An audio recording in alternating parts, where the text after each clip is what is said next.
একটু এটা কি বলে, একটু জুম ধরে আছি। মানে আমি বুঝতে পারছি যে আমার উপরে হজ ফরজ হয়েছে, আল্লাহ আমাকে যতটুকু জ্ঞান দিয়েছে, কিন্তু আমি একটু ধুম ধরে আছি যে দেখি করুম একটু পরে, বয়স 60, 70, 80 হোক, অথবা ঘরটা 3 তালা করা শেষ হোক, মেয়েটা বিয়ে দেওয়া শেষ হোক, ছেলেটা বিয়ে করার হয়ে যাক, ছেলেটা মেয়েটাকে বিয়ে তো দিছে, সবই হয়েছে, নাতি নাত করতে হয় নাই, আগে হোক তারপরে। এরকম কিছু না কিছু একটা অশিলা ধরে যাদের উপরে ফরজ আছে, আমরা অনেকেই হয়তো নিজেদের অজ্ঞতার কারণে হোক, অথবা কেউ আমাকে তাগিদ দিচ্ছে না, আইদার তার পরিবারের কেউ, অনেক সময় গ্রামের কেউ, হুজুর, অনেক সময় হুজুর আছে এরকম, আপনি একটা ভালো কাজ করতে চান, কিন্তু আপনাকে কিন্তু ওই হারুন স্যার বা আমরা কয়েকজনে বললে কিন্তু আপনি হুজুর করবেন অনেক সময়, অথবা করবো কি করবো না আপনি দ্বিধাগ্রস্ত আছেন, আমরা হয়তো বলার পর আপনি করতে আগ্রহী হলেন, এরকমটাও হতে পারে। আল্লাহ আমাদেরকে মাফ করুক।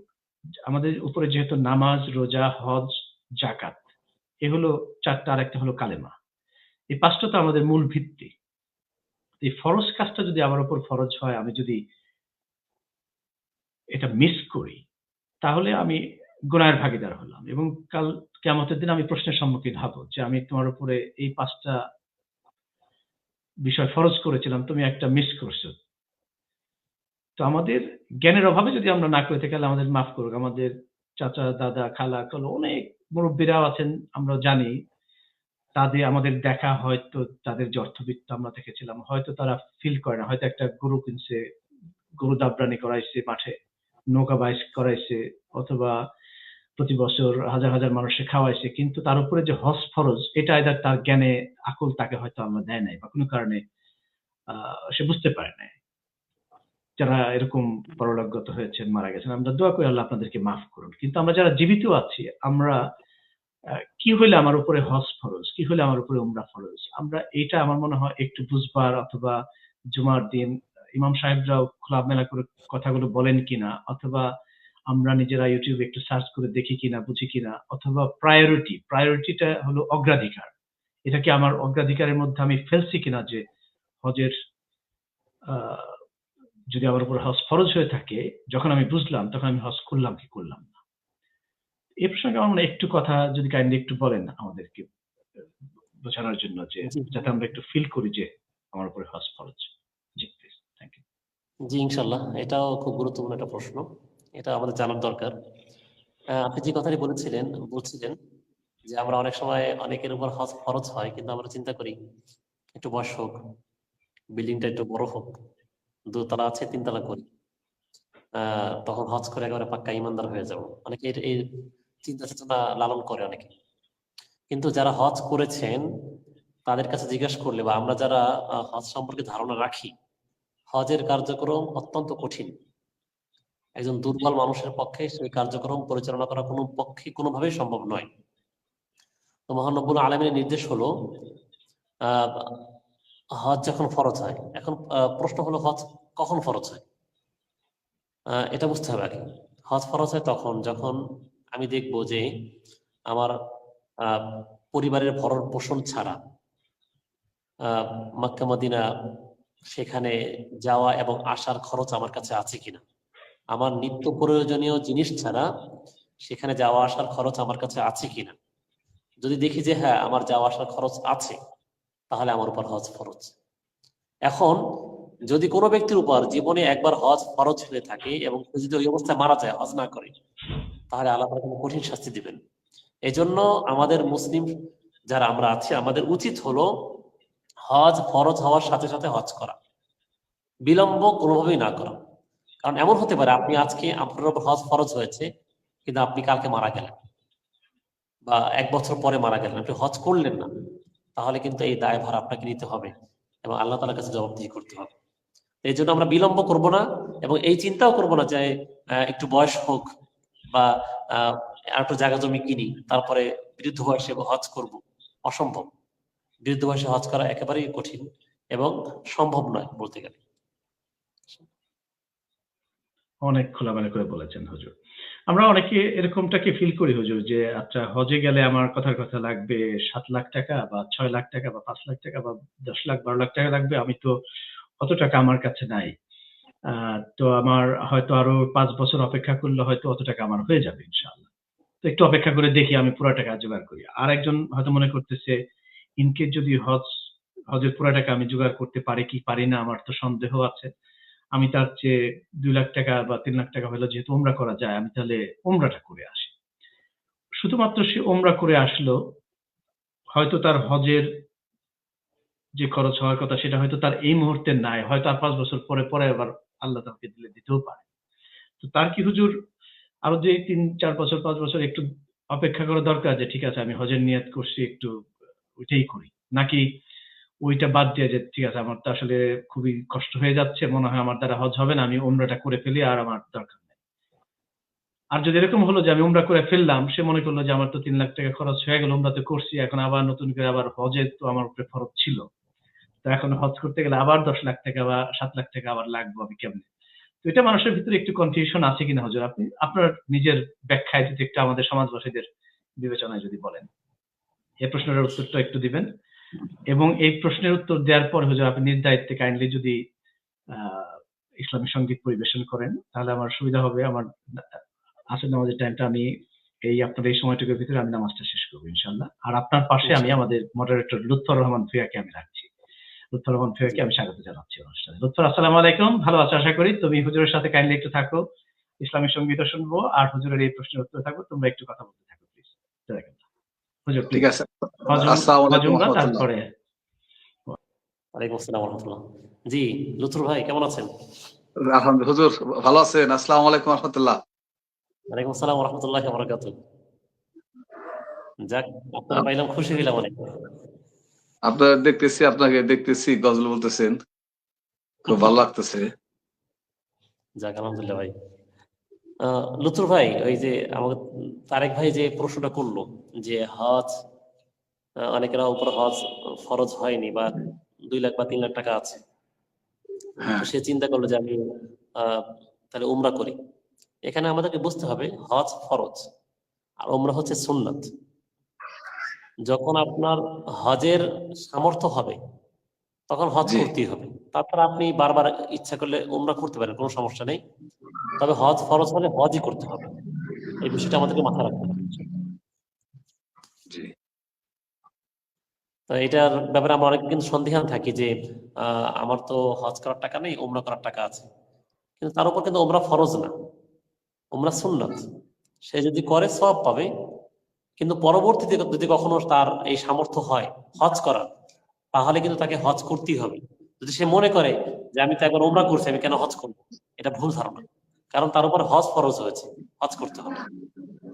তাহলে হুজুর একটা বিষয় একদম ক্লিয়ার হলাম, উমরা হজ এবং এই যে বড় হজ এর মধ্যে কি পার্থক্য আছে তাহলে? অনেক পার্থক্য, অনেক অনেক পার্থক্য। বড় হজ আচ্ছা হচ্ছে ফরজ, আর উমরা হজ যেটা আমরা বলি এটা হচ্ছে সুন্নাত। এটা পালন করলে সওয়াব পাবে, না করলে কোনো গুনাহ নেই। কিন্তু হজ ফরজ হওয়ার পরে হজ পালন না করলে তার মারাত্মক ধরনের গুনাহ, এবং আল্লাহ তাআলা বলছেন তার সঙ্গে আমি কথা বলবো না কিয়ামতে।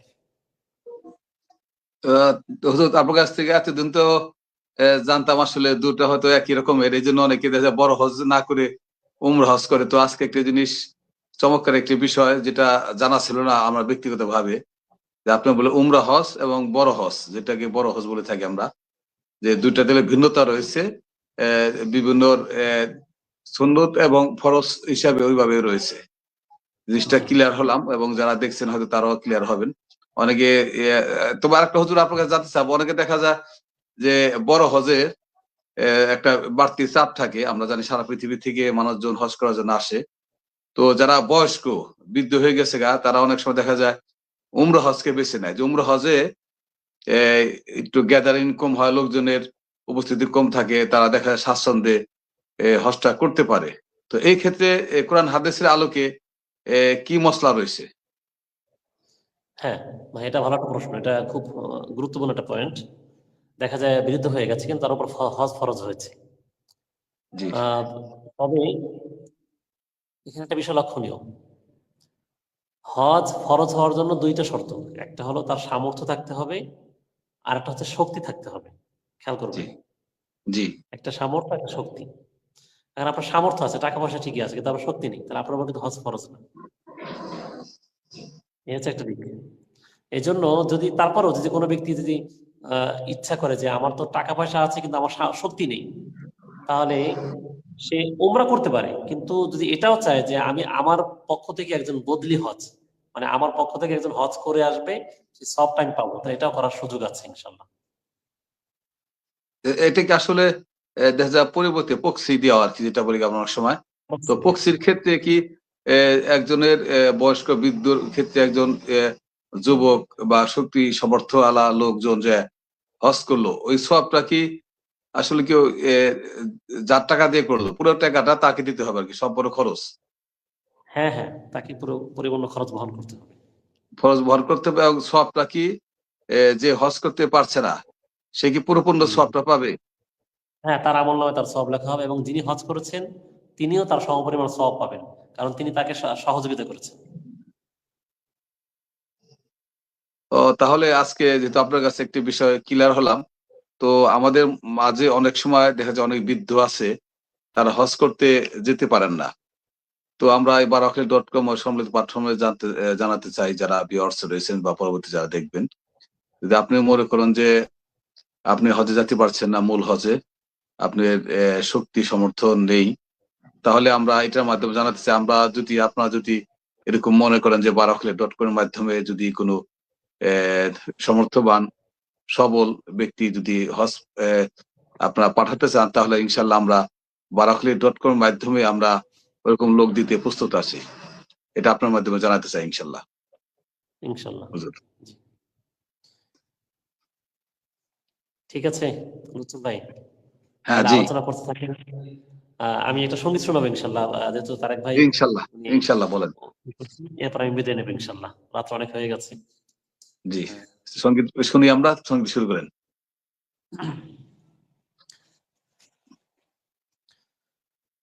পৃথিবী আমার আসল ঠিকানা নয়, মরণ একদিন মুছে দেবে সকল রঙিন পরিচয়। পৃথিবী আমার আসল ঠিকানা নয়, মিছে মানুষের বন্ধন, মিছে মায়া স্নেহ প্রীতি ক্রন্দন, মিছে মানুষের বন্ধন,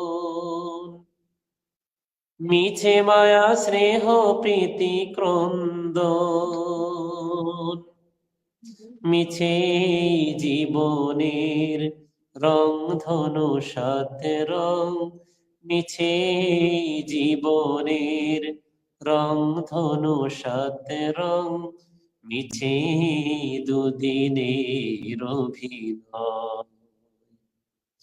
পৃথিবী আমার আসল ঠিকানা নয়, মরণ একদিন মুছে দেবে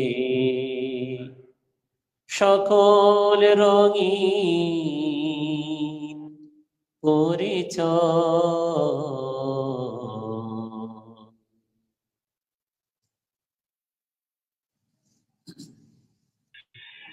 মাশাআল্লাহ, মাশাআল্লাহ, মাশাআল্লাহ, খুব চমৎকার করে। আলহামদুলিল্লাহ।